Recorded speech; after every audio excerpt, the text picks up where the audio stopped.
De ma vie passée, je compris encore que les moindres épisodes avaient concouru à me donner la leçon d'idéalisme dont j'allais profiter aujourd'hui.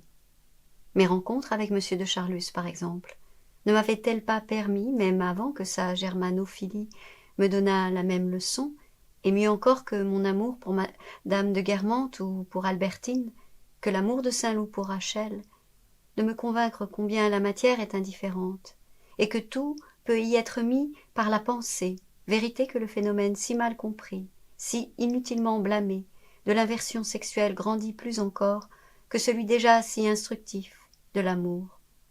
Celui-ci nous montre la beauté fuyant la femme que nous n'aimons plus, et venant résider dans le visage que les autres trouveraient le plus laid, qui, à nous-mêmes, pourra un jour nous déplaire.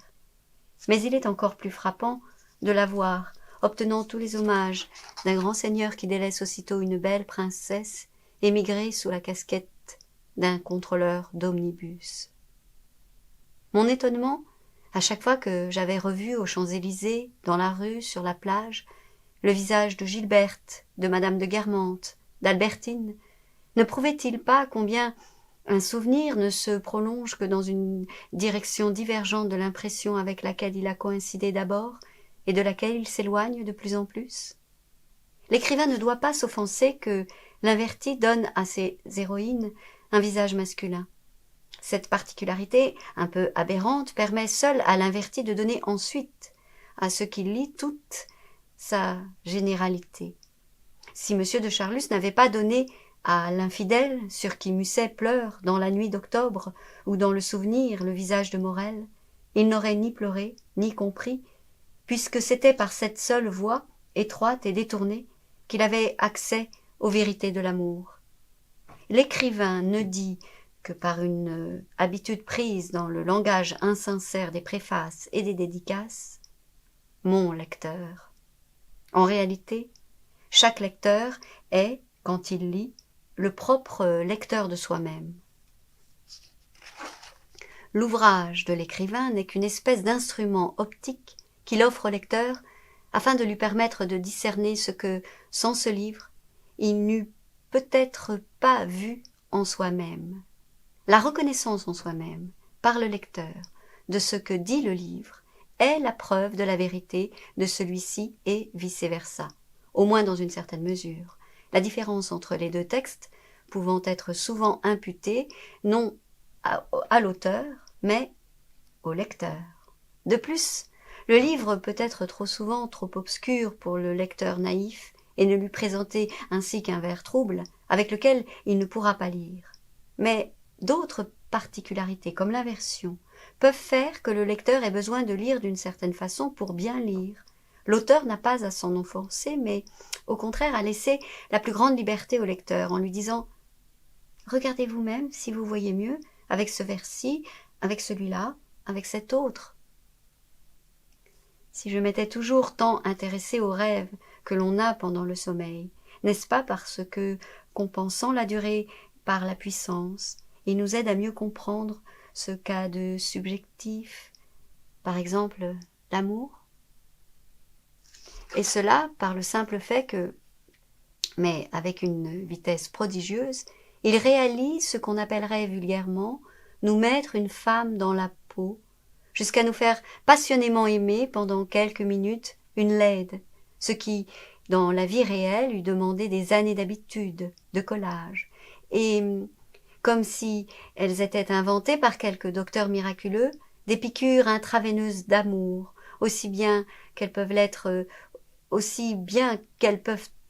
aussi de souffrance, avec la même vitesse. La suggestion amoureuse qu'ils nous ont inculquée se dissipe, et quelquefois non seulement l'amoureuse nocturne a cessé d'être pour nous comme telle, étant redevenue la laide bien connue, mais quelque chose de plus précieux se dissipe aussi, tout un tableau ravissant de sentiments, de tendresse, de volupté, de regrets vaguement estompés, tout un embarquement, pour s'y taire, de la passion dont nous voudrions noter pour l'état de veille les nuances d'une vérité délicieuse, mais qui s'efface comme une toile trop pâlie, qu'on ne peut restituer. Eh bien, c'était peut-être aussi par le jeu formidable qu'ils font avec le temps que les rêves m'avaient fasciné.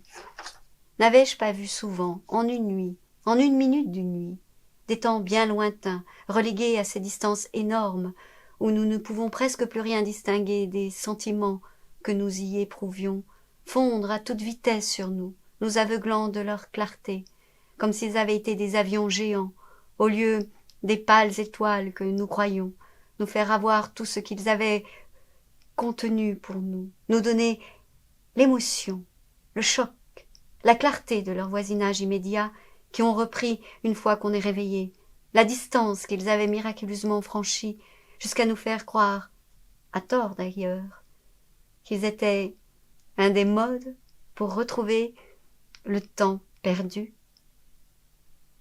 Je m'étais rendu compte que seule la perception grossière et erronée place tout dans l'objet, quand tout est dans l'esprit. J'avais perdu ma grand-mère en réalité bien des mois après l'avoir perdue, en fait.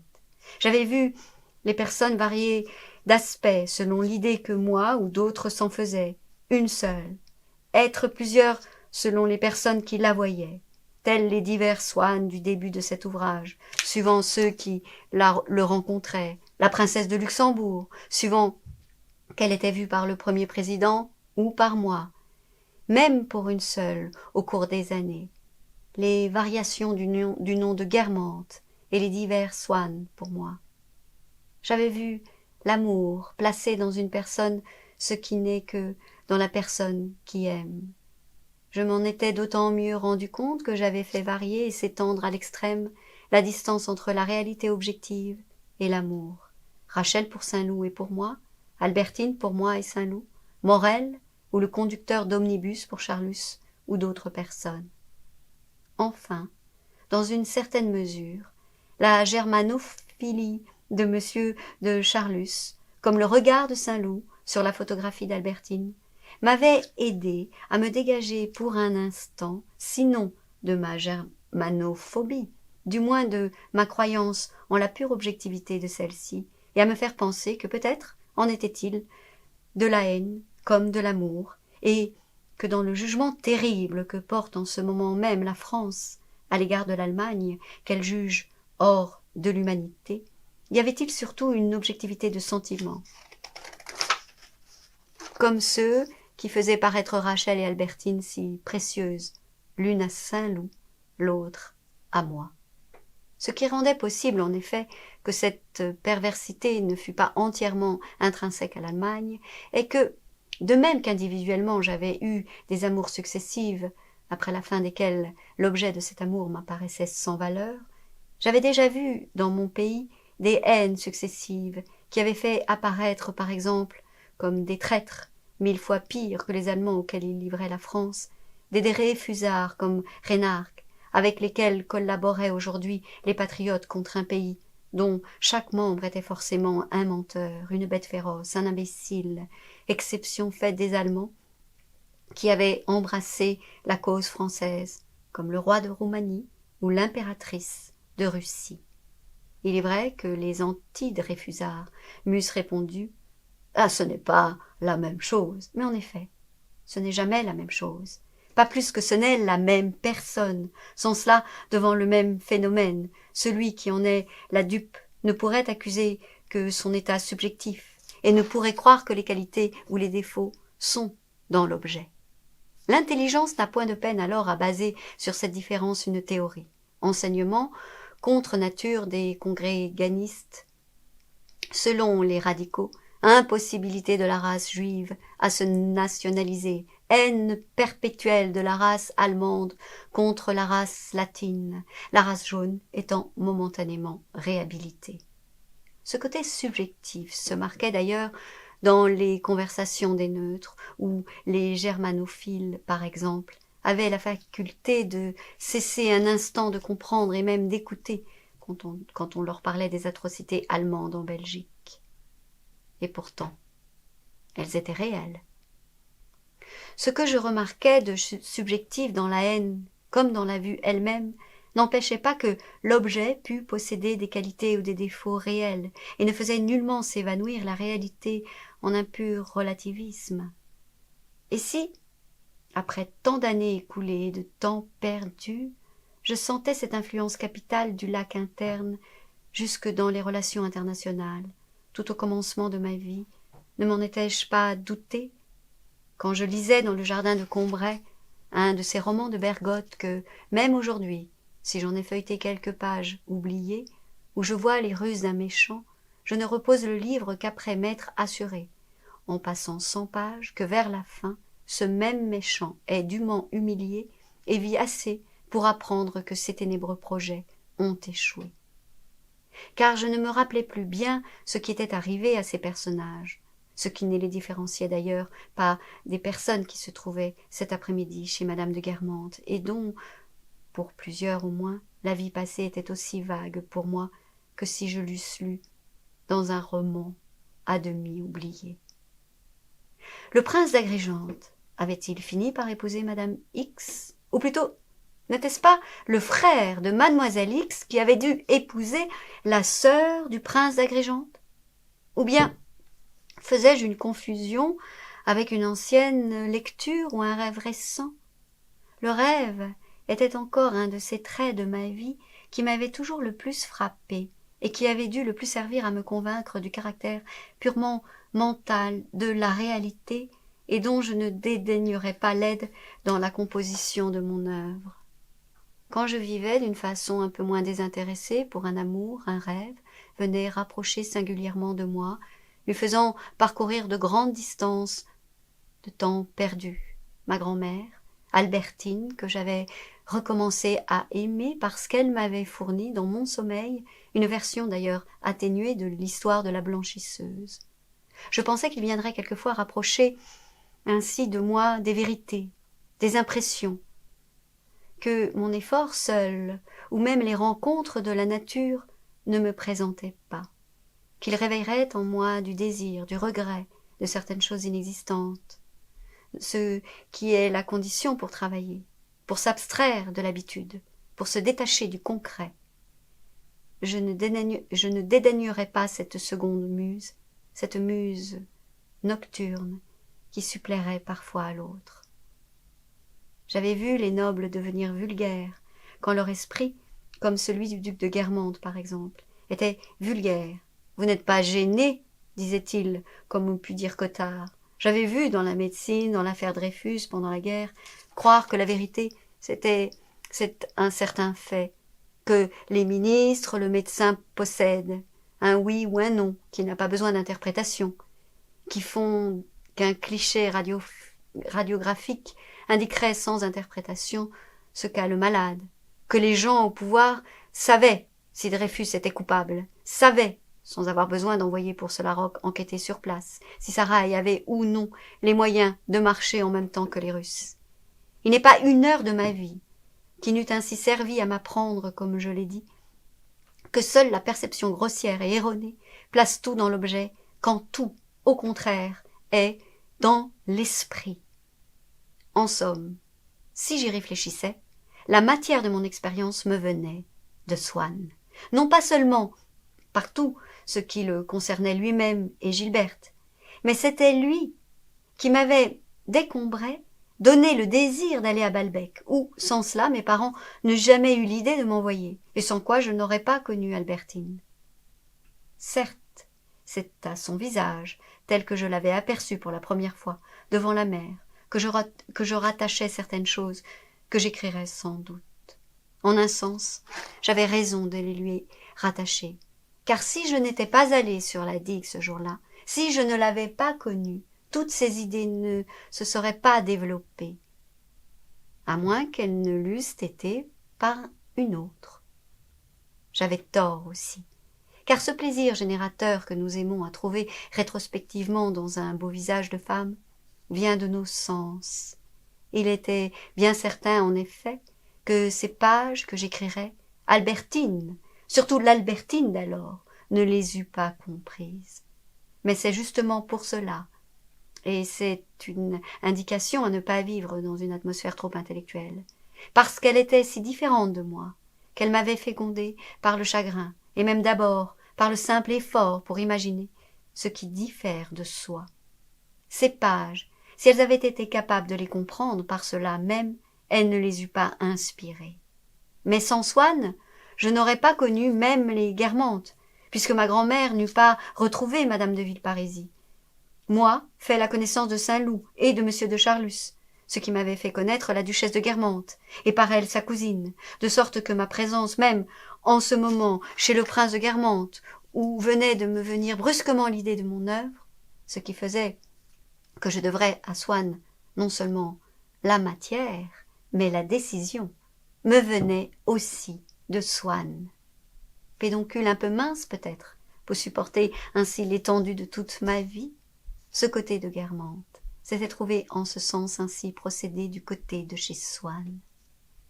Mais bien souvent, cet auteur des aspects de notre vie est quelqu'un de bien inférieur à Swann, et l'être le plus médiocre n'eût-il pas suffi qu'un camarade quelconque m'indiquât quelque agréable fille à y posséder, que, probablement, je n'y aurais pas rencontré, pour que je fusse allé à Balbec.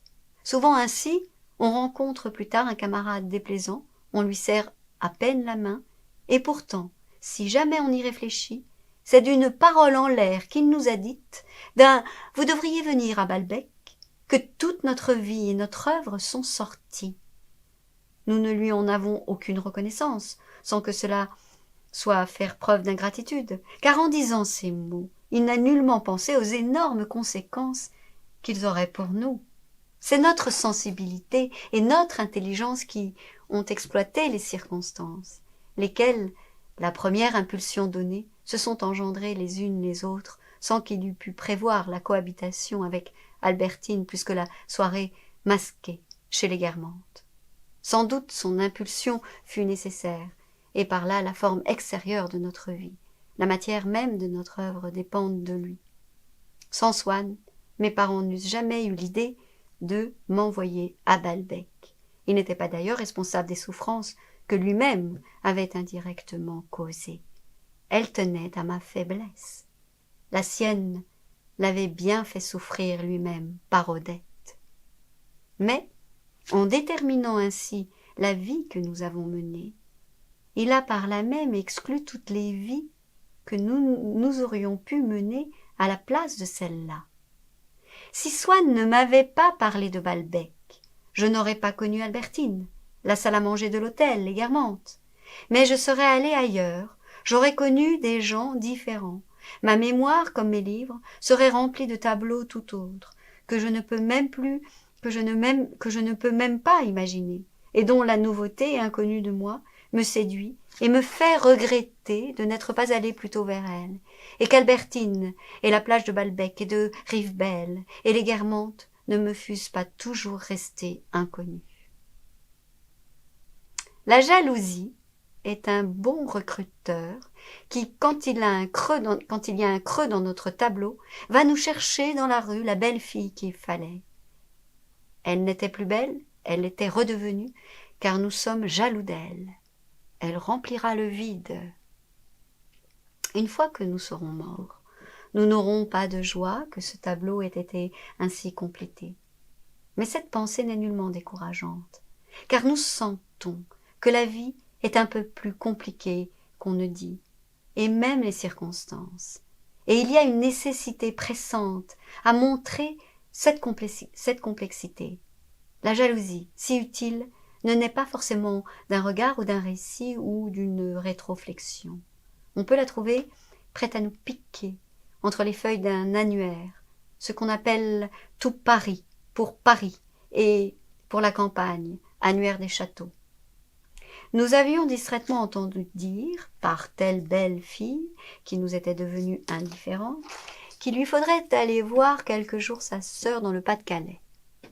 Nous avions aussi distraitement pensé autrefois que peut-être bien la belle fille avait été courtisée par M.E., qu'elle ne voyait plus jamais, car plus jamais elle n'allait dans ce bar où elle le voyait jadis. Que pouvait être sa sœur? Femme de chambre, peut-être? Par discrétion, nous ne l'avions pas demandé. Et puis, voici qu'en ouvrant au hasard l'annuaire des châteaux, nous trouvons que M.E. a son château dans le Pas-de-Calais, près de Dunkerque, Plus de doute. Pour faire plaisir à la belle-fille, il a pris sa sœur comme femme de chambre, et si la belle-fille ne le voit plus dans le bar, c'est qu'il l'a fait venir chez lui, habitant Paris presque toute l'année, mais ne pouvant se passer d'elle, même pendant qu'il est dans le Pas-de-Calais. Les pinceaux, ivres de fureur et d'amour, peignent. Et pourtant, si ce n'était pas cela, si vraiment ME ne voyait plus jamais la belle-fille, mais, par sa serviabilité, avait recommandé la sœur de celle-ci à un frère qui l'a, habitant, lui, toute l'année dans le Pas-de-Calais. De sorte qu'elle va même peut-être par hasard voir sa sœur au moment où ME n'est pas là, car ils ne se soucient plus l'un de l'autre. Et à moins encore que la sœur ne soit pas femme de chambre dans le château ni ailleurs, mais ait des parents dans le Pas-de-Calais. Notre douleur du premier instant cède devant ces dernières suppositions qui calment toute jalousie. Mais qu'importe, celle-ci, cachée dans les feuillets de l'annuaire des châteaux, est venue au bon moment, car maintenant le vide qu'il y avait dans la toile est comblé. Et tout se compose bien, grâce à la présence suscitée par la jalousie de la belle-fille, dont déjà nous ne sommes plus jaloux et que nous n'aimons plus. À ce moment, le maître d'hôtel vint me dire que le premier morceau étant terminé, je pouvais quitter la bibliothèque et entrer dans le salon. Cela me fit me ressouvenir où j'étais.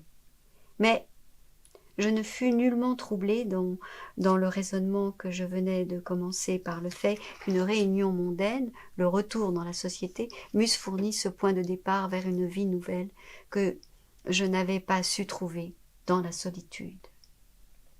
Ce fait n'avait rien d'extraordinaire. Une impression qui pouvait ressusciter en moi l'homme éternel n'était pas liée plus forcément à la solitude qu'à la société. Comme j'avais cru autrefois, comme cela avait peut-être été pour moi autrefois, comme cela aurait peut-être dû être encore, si je m'étais harmonieusement développée, au lieu de ce long arrêt qui semblait seulement prendre fin.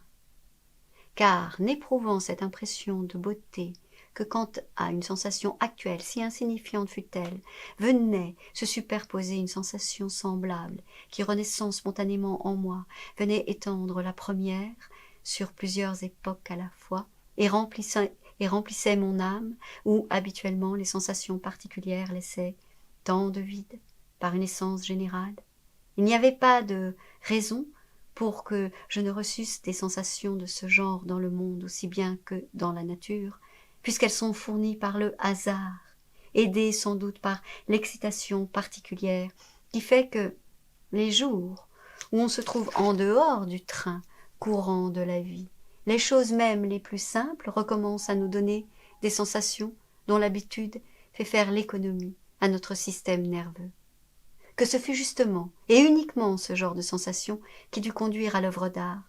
J'allais essayer d'en trouver la raison objective, en continuant les pensées que je n'avais cessé d'enchaîner dans la bibliothèque, car je sentais que le déchaînement de la vie spirituelle était assez fort en moi maintenant pour pouvoir continuer aussi bien dans le salon, au milieu des invités, que seul dans la bibliothèque. Il me semblait qu'à ce point de vue même, au milieu de cette assistance si nombreuse, je saurais réserver ma solitude. Car, pour la même raison que de grands événements n'influent pas du dehors sur nos puissances d'esprit, et qu'un écrivain médiocre vivant dans une époque épique restera un tout aussi médiocre écrivain, ce qui était dangereux dans le monde, c'étaient les dispositions mondaines qu'on y apporte. Mais, par lui-même, il n'était pas plus capable de vous rendre médiocre qu'une guerre héroïque de rendre sublime un mauvais poète. En tout cas, qu'il fût théoriquement utile ou non que l'œuvre d'art fût constituée de cette façon, et en attendant que j'eusse examiné ce point comme j'allais le faire, je ne pouvais nier que, vraiment, en ce qui me concernait, quand des impressions vraiment esthétiques m'étaient venues, ça avait toujours été à la suite de sensations de ce genre. Il est vrai qu'elles avaient été assez rares dans ma vie, mais elles la dominaient. Je pouvais retrouver dans le passé quelques-uns de ces sommets que j'avais eu tort de perdre de vue, ce que je comptais ne plus faire désormais. Et déjà, je pouvais dire que si c'était chez moi, par l'importance exclusive qu'il prenait, un trait qui m'était personnel, cependant j'étais rassurée en découvrant qu'il s'apparentait à des traits moins marqués, mais reconnaissables, discernables, et au fond assez analogues chez certains écrivains. N'est-ce pas à mes sensations du genre de celle de la Madeleine qui est suspendue, la plus belle partie des mémoires d'outre-tombe? Hier au soir, je me promenais seule. Je fus tirée par mes réflexions, par le gazouillement d'une grive perchée sur la plus haute branche d'un bouleau. À l'instant, ce son magique fit reparaître à mes yeux le domaine paternel. J'oubliais les catastrophes dont je venais d'être le témoin et transporté subitement dans le passé. Je revis ces campagnes où j'entendis si souvent siffler la grive. Et une des 2 ou 3 plus belles phrases de ces mémoires n'est-elle pas celle-ci? Une odeur fine et suave d'héliotrope s'exhalait d'un petit carré de fèves en fleurs. Elle ne nous était point apportée par une brise de la patrie, mais par un vent sauvage de terre neuve, sans relation avec la plante exilée, sans sympathie de reminiscence et de volupté. Dans ce parfum non respiré de la beauté, non épuré dans son sein, non répandu sur ses traces, dans ce parfum chargé d'aurore, de culture et de monde, il y avait toutes les mélancolies des regrets, de l'absence et de la jeunesse. Un des chefs-d'œuvre de la littérature française, Sylvie, de Gérard de Nerval, a tout comme le livre des Mémoires d'outre-tombe relative à Combourg, une sensation du même genre que le goût de la Madeleine et le gazouillement de la grive. Chez Baudelaire, enfin, ces réminiscences, plus nombreuses encore, sont évidemment moins fortuites et par conséquent, à mon avis, décisives. C'est le poète lui-même qui, avec plus de choix et de paresse, recherche volontairement, dans l'odeur d'une femme par exemple, de sa chevelure et de son sein, les analogies inspiratrices qui lui évoqueront l'azur de ciel immense et rond, et un port rempli des voiles et des mâts. J'allais chercher à me rappeler les pièces de Baudelaire, à la base desquelles se trouve ainsi une sensation transposée, pour achever de me replacer dans une filiation aussi noble et me donner par là l'assurance que l'œuvre, que je n'avais plus aucune hésitation à entreprendre, méritait l'effort que j'allais lui consacrer quand, étant arrivé au bas de l'escalier qui descendait de la bibliothèque, je me trouvais tout à coup dans le grand salon et au milieu d'une fête qui allait me sembler bien différente de celle auquel j'avais assisté autrefois et allait revêtir pour moi un aspect particulier et prendre un sens nouveau. En effet, dès que j'entrais dans le grand salon, bien que je tinsse toujours ferme en moi au point où j'en étais le projet que je venais de former, un coup de théâtre se produisit qui allait élever contre mon entreprise la plus grave des objections. Une objection que je surmonterais sans doute, mais qui, tandis que je continuais à réfléchir en moi-même aux conditions de l'œuvre d'art, allait, par l'exemple 100 fois répété de la considération la plus propre, à me faire hésiter, interrompre à tout instant mon raisonnement. Au premier moment, je ne compris pas pourquoi j'hésitais à reconnaître le maître de maison, les invités. Pourquoi chacun semblait s'être fait une tête, généralement poudrée, et qui les changeait complètement. Le prince avait encore, en recevant cet air bonhomme d'un roi de féerie que je lui avais trouvé la première fois. Mais cette fois, semblant s'être soumis lui-même à l'étiquette qu'il avait imposée à ses invités, il s'était affublé d'une barbe blanche et traînait à ses pieds, qu'elle alourdissait comme des semelles de plomb. Il semblait avoir assumé de figurer un des âges de la vie. Ses moustaches étaient blanches aussi, comme s'il restait, après elle, le gel de la forêt du Petit Pousset. Elle semblait incommoder sa bouche raidie, et l'effet, une fois produit, il aurait dû les enlever. À vrai dire, je ne le reconnus qu'à l'aide d'un raisonnement, et en concluant que, de la simple ressemblance de certains traits à une identité de la personne. Je ne sais ce que ce petit Lezensac avait mis sur sa figure, mais tandis que d'autres avaient blanchi, qui la moitié de leur barbe, qui leurs moustaches seulement, lui, sans s'embarrasser de ses teintures, avait trouvé le moyen de couvrir sa figure de rides, ses sourcils de poils hérissés. Tout cela d'ailleurs ne lui seyait pas, son visage faisait l'effet d'être durci, bronzé, solennisé, cela le vieillissait tellement qu'on n'aurait plus dit du tout un jeune homme. Je fus bien étonnée, au même moment, en entendant appeler duc de Châtellerault un petit vieillard aux moustaches argentées d'ambassadeur, dans lequel seul un petit bout de regard resté le même me permit de reconnaître le jeune homme que j'avais rencontré une fois en visite chez madame de Villeparisis. À la première personne que je parvins ainsi à identifier, en tâchant de faire abstraction du travestissement et de compléter les traits restés naturels par un effort de mémoire, ma première pensée eût dû être et fut peut-être bien moins d'une seconde de la félicité d'être si merveilleusement grimée qu'on avait d'abord, avant de la reconnaître, cette hésitation que les grands acteurs paraissent dans un rôle où ils sont différents d'eux-mêmes, donnent, en entrant sur scène, au public qui, même averti par le programme, reste un instant ébahi avant d'éclater en applaudissements. À ce point de vue, le plus extraordinaire de tous étant mon ennemi personnel, Monsieur d'Argencourt, le véritable clou de la matinée. Non seulement, au lieu de sa barbe à peine poivre et sel, il s'était affublé d'une extraordinaire barbe d'une invraisemblable blancheur, mais encore tant de petits changements matériels pouvant rapetisser, élargir un personnage, et bien plus changer son caractère apparent, sa personnalité. C'était un vieux mendiant qui m'inspirait plus aucun respect qu'était devenu cet homme dont la solennité, la raideur empesée étaient encore présentes à mon souvenir. Et il donnait à son personnage de vieux gâteux une telle vérité que ses membres tremblotaient, que les traits détendus de sa figure, habituellement hautaine, ne cessaient de sourire avec une niaiseuse habitude et béatitude. Poussé à ce degré, l'art du déguisement devient quelque chose de plus, une transformation.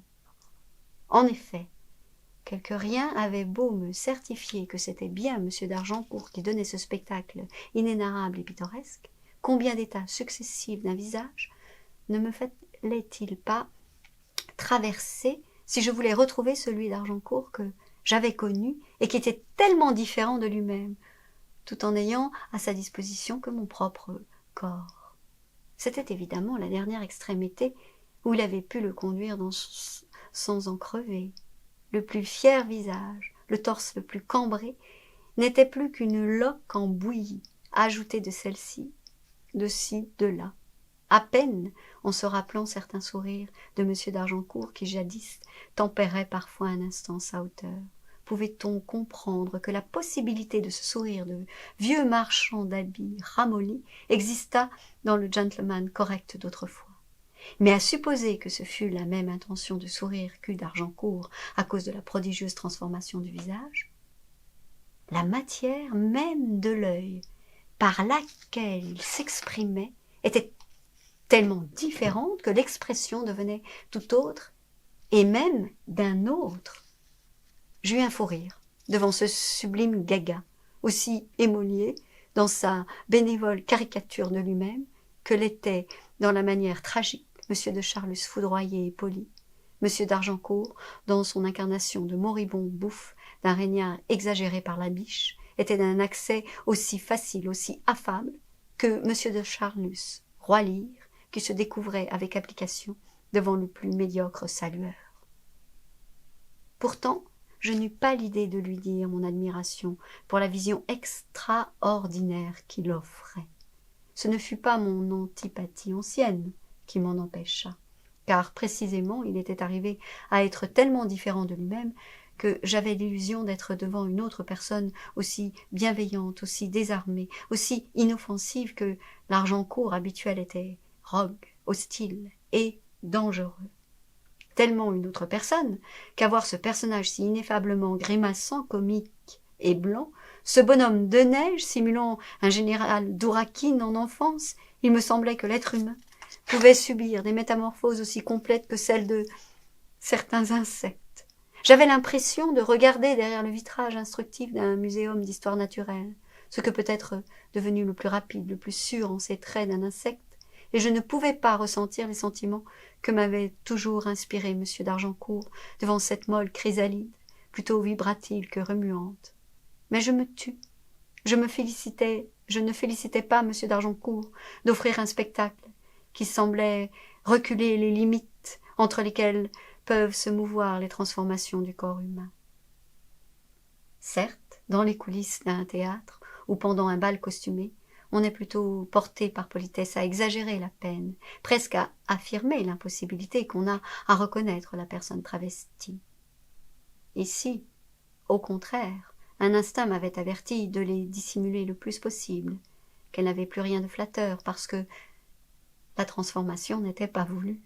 Et je m'avisai enfin, ce à quoi je n'avais pas songé en entrant dans ce salon, que toute fête, si simple soit-elle, quand elle a lieu longtemps après qu'on a cessé d'aller dans le monde, et pour peu qu'elle réunisse quelques-unes des mêmes personnes qu'on a connues autrefois, vous fait l'effet d'une fête travestie, de la plus réussie de toutes, de celle où l'on est le plus sincèrement intrigué par les autres, mais où ces têtes qu'ils se sont faites depuis longtemps, sans le vouloir, ne se laissent pas défaire par un débarbouillage une fois la fête finie.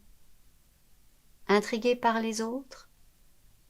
Hélas, aussi les intrigants nous-mêmes, car la même difficulté que j'éprouvais à mettre le nom qu'il fallait sur les visages semblait partagée par toutes les personnes qui apercevaient le mien, n'y prenaient pas plus garde que si elles ne l'eussent jamais vu, ou tâchaient de dégager de l'aspect actuel un souvenir différent. Si M. d'Argencourt venait faire cet extraordinaire numéro, qui était certainement la vision la plus saisissante dans son burlesque que je garderais de lui, c'était comme un acteur qui rentre une dernière fois sur la scène avant que le rideau tombe tout à fait au milieu des éclats de rire. Si je ne lui en voulais plus, c'est parce que, en lui, qui avait retrouvé l'innocence du premier âge, il n'y avait plus aucun souvenir des notions méprisantes qu'il avait pu avoir de moi,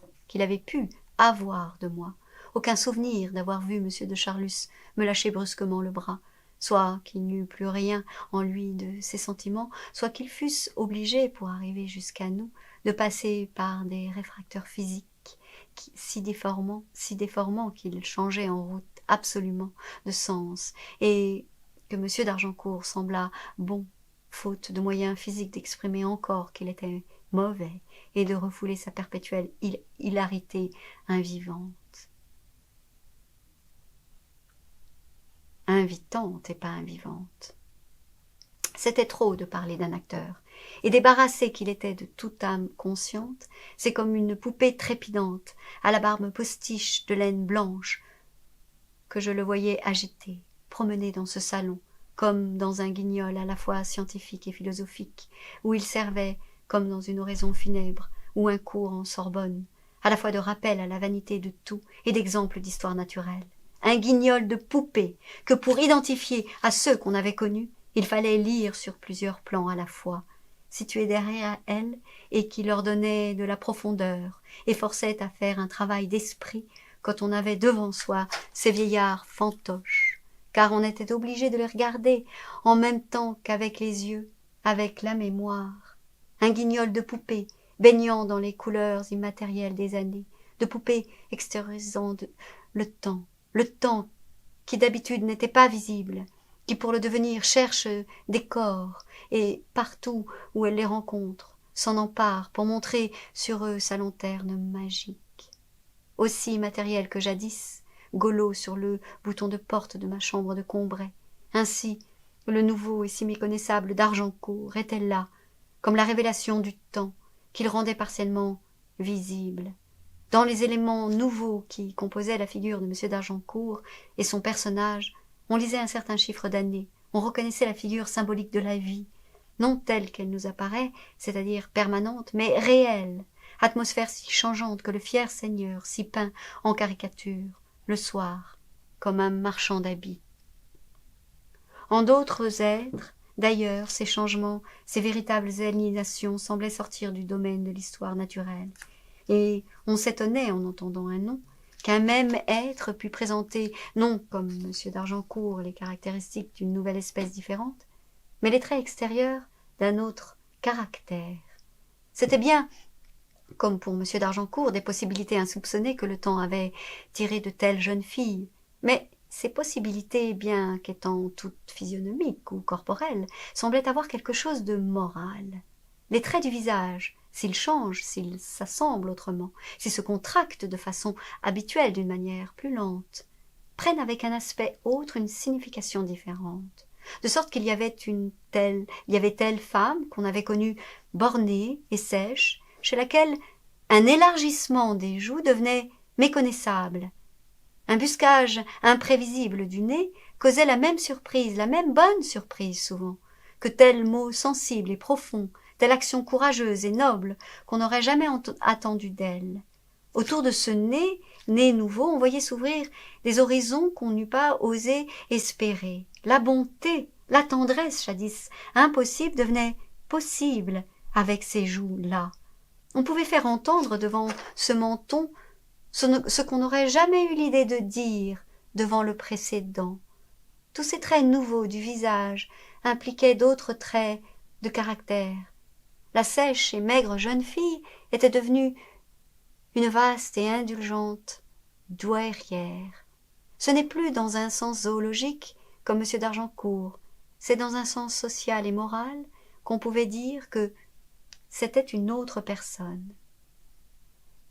Par tous ses côtés, une matinée comme celle où je me trouvais était quelque chose de beaucoup plus précieux qu'une image du passé, m'offrant comme toutes les images successives et que je n'avais jamais vues, qui séparaient le passé du présent. Mieux encore, le rapport qu'il y avait entre le présent et le passé. Elle était comme ce qu'on appelait autrefois une vue d'optique, mais une vue d'optique des années, la vue non d'un monument, mais d'une personne située dans la perspective déformante du temps. Quant à la femme dont M. d'Argencourt avait été l'amant, elle n'avait pas beaucoup changé, si on tenait compte du temps passé. C'est-à-dire que son visage n'était pas trop complètement démoli pour celui d'un être qui se difforme tout le long de son trajet dans l'abîme où il est lancé. Abîme dont nous ne pouvons exprimer la direction que par des comparaisons également vaines, puisque nous ne pouvons les emprunter qu'au monde de l'espace, et que nous les orientons dans le sens de l'élévation, de la longueur ou de la profondeur, ont comme seul avantage de nous faire sentir que cette dimension inconcevable et sensible existe. La nécessité, pour donner un nom aux figures, de remonter effectivement le cours des années, me forçait en réaction de rétablir ensuite, en leur donnant leur place réelle, les années auxquelles je n'avais pensé. À ce point de vue, et pour ne pas me laisser tromper par l'identité apparente de l'espace, l'aspect tout nouveau d'un être comme M. d'Argencourt mettait une révélation frappante de cette réalité du millésime qui d'habitude nous reste abstraite, comme l'apparition de certains arbres nains ou des baobabs géants nous avertit du changement de l'attitude. Alors la vie nous apparaît comme la féerie, où l'on voit d'acte en acte le bébé devenir adolescent, homme mûr, et se courber vers la tombe. Et comme c'est par des changements perpétuels qu'on sent que ces êtres prélevés à des distances assez grandes sont si différents, on sent qu'on a suivi la même loi que ces créatures, qui se sont tellement transformées qu'elles ne ressemblent plus sans avoir cessé d'être, justement parce qu'elles n'ont pas cessé d'être, à ce que nous avons vu, jadis, d'elle. Une jeune femme que j'avais connue autrefois, maintenant blanche et tassée en petite vieille maléfique, semblait indiquer qu'il est nécessaire que, dans le divertissement final d'une pièce, les êtres fussent travestis, à ne pas les reconnaître. Mais son frère était resté si droit, si pareil à lui-même, qu'on s'étonnait que sur sa figure jeune, il eût fait passer, au blanc, sa moustache bien relevée. Les parties d'une blancheur de neige, de barbe, jusque-là entièrement noire, rendaient mélancolique le paysage humain de cette matinée, comme les premières feuilles jaunes des arbres, alors qu'on croyait encore pouvoir compter sur un long été, et qu'avant d'avoir commencé d'en profiter, on voit que c'est déjà l'automne. Alors, moi qui depuis mon enfance vivais au jour le jour, ayant reçu d'ailleurs de moi-même et des autres une impression définitive, je m'aperçus pour la première fois, d'après les métamorphoses qui s'étaient produites dans tous ces gens, du temps qui avait passé pour eux, ce qui me bouleversa par la révélation qu'il avait passé aussi pour moi. Et indifférente en elle-même, leur vieillesse me désolait en m'avertissant des approches de la mienne. Celles-ci me furent du reste proclamées coup sur coup par des paroles qui, à quelques minutes d'intervalle, vinrent me frapper comme les trompettes du jugement. La première fut prononcée par la duchesse de Guermantes. Je venais de la voir, passant contre une double haie de curieux qui, sans se rendre compte des merveilleux artifices de toilette et d'esthétique qui agissaient sur eux, et émus devant cette tête rousse, ce corps saumonné, émergeant à peine de ses ailerons de dentelle noire et étranglé de joyaux, le regardaient, dans la sinuosité héréditaire de ses lignes, comme ils eussent fait de quelque vieux poisson sacré, chargé de pierreries, en lequel s'incarnait le génie protecteur de la famille Guermantes. « Ah, me dit-elle, quelle joie de vous voir, vous, mon plus vieil ami !» Et dans mon amour-propre de jeune homme de Combray, qui ne m'était jamais compté à aucun moment comme pouvant être un de ses amis, participant vraiment à la vraie vie mystérieuse qu'on menait chez les Guermantes, un de ses amis au même titre que M. de Bréauté, que M. de Florestel, que Swann, que tous ceux qui étaient morts, j'aurais pu en être flatté. J'en ai été surtout malheureux. Son plus vieil ami, me dis-je. Elle exagère. Peut-être un des plus vieux. Mais suis-je donc... À ce moment, un neveu du prince s'approcha de moi. « Vous, qui êtes un vieux Parisien, me dit-il. » Un instant après, on me remit un mot. J'avais rencontré, en arrivant, un jeune Létourville, dont je ne savais plus très bien la parenté avec la duchesse, mais qui me connaissait un peu. Il venait de sortir de Saint-Cyr, et me disant que ce serait pour moi un gentil camarade, comme avait été Saint-Loup, qui pourrait m'initier aux choses de l'armée, avec les changements qu'elle avait subis, je lui avais dit que je le retrouverais tout à l'heure, et que nous prendrions rendez-vous pour dîner ensemble, et ce dont il m'avait beaucoup remercié. Mais j'étais restée trop longtemps à rêver dans la bibliothèque, et le petit mot qu'il avait laissé pour moi était pour me dire qu'il n'avait pu m'attendre, et me laissait son adresse. La lettre de ce camarade rêvé finissait ainsi. « Avec tout le respect de votre petit ami, Létourville. » Petit ami! C'est ainsi qu'autrefois j'écrivais aux gens qui avaient 30 ans de plus que moi, à Le Grandin, par exemple. Quoi? Ce sous-lieutenant, que je me figurais mon camarade comme Saint-Loup, se disait « mon petit ami ». Oh! Mais alors, il n'y avait donc pas que les méthodes militaires qui avaient changé depuis lors, et pour M. de Létourville, j'étais donc non un camarade, mais un vieux monsieur. Et de M. de Létourville, dans la compagnie duquel je me figurais, moi, tel que je m'apparaissais à moi-même, un bon camarade. En étais-je donc séparé par l'écartement d'un invisible compas, auquel je n'avais pas songé, et qui me situait si loin du jeune sous-lieutenant, qu'il semblait que pour celui qui se disait mon petit ami, J'étais un vieux monsieur. Presque aussitôt après, quelqu'un parla de Bloch. Je demandai si c'était du jeune homme ou du père, dont j'avais ignoré la mort pendant la guerre. D'émotion, avait-on dit, de voir la France envahie. Je ne savais pas qu'il eût des enfants, je ne le savais même pas marié, me dit la duchesse. Mais c'est évidemment du père que nous parlons, car il n'a rien d'un jeune homme, ajouta-t-elle en riant. Il pourrait avoir des fils qui seraient eux-mêmes déjà des hommes. Et je compris qu'il s'agissait de mon camarade. Il entra, d'ailleurs, au bout d'un instant. J'eus de la peine à le reconnaître.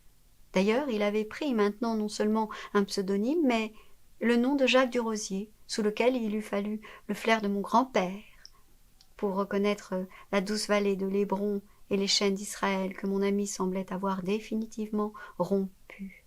Un chic anglais avait en effet complètement transformé sa figure et passé au rabot tout ce qui se pouvait effacer. Les cheveux, jadis bouclés, coiffés à plat, avec une raie au milieu, brillaient de cosmétiques. Son nez restait fort et rouge, mais semblait plutôt tuméfié par une sorte de rhume permanent qui pouvait expliquer l'accent nasal dont il débitait paresseusement ses phrases, car il avait trouvé, de même qu'une coiffure appropriée à son teint, une voix à sa prononciation où le nasonnement d'autrefois prenait un air de dédain particulier qui allait avec les ailes enflammées de son nez. Et grâce à la coiffure, à la suppression des moustaches, à l'élégance du type, à la volonté, ce nez juif disparaissait comme semble presque droite une bossue bien arrangée. Mais surtout, dès que Bloch apparaissait, la signification de sa physionomie était changée par un redoutable monocle. La part de machinisme que ce monocle introduisait dans la figure de Bloch la dispensait de tous ces devoirs difficiles auxquels une figure humaine est soumise. Devoir d'être belle, d'exprimer l'esprit, la bienveillance, l'effort. La seule présence de ce monocle dans la figure de Bloch dispensait d'abord de se demander si elle était jolie ou non, comme devant ces objets anglais dont un garçon dit dans un magasin que c'est le grand chic, après quoi on n'ose plus se demander si cela vous plaît. D'autre part, il s'installait derrière la glace de ce monocle dans une position aussi hautaine, distance et confortable que si ça avait été la glace d'un 8 ressorts, et pour assortir la figure aux cheveux plats et au monocle, ses traits n'exprimaient plus jamais rien.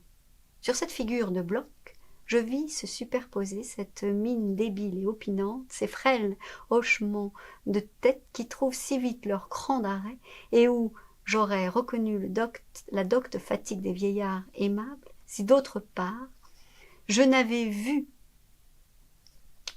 enfin reconnu devant moi mon ami, et si mes souvenirs ne l'avaient animé de cet entrain juvénile et ininterrompu dont il semblait actuellement dépossédé. Pour moi, qu'il avait connu au seuil de la vie, il était mon camarade, un adolescent dont je mesurais la jeunesse, par celle que, n'ayant cru vivre depuis ce moment-là, je me donnais inconsciemment à moi-même. J'entendis dire qu'il paraissait bien son âge. Je fus étonnée de remarquer sur son visage quelques-uns de ces signes qui sont plutôt la caractéristique des hommes qui sont vieux. Je compris que c'est parce qu'il l'était en effet, et que c'est avec des adolescents qui durent un assez grand nombre d'années, que la vie fait ses vieillards.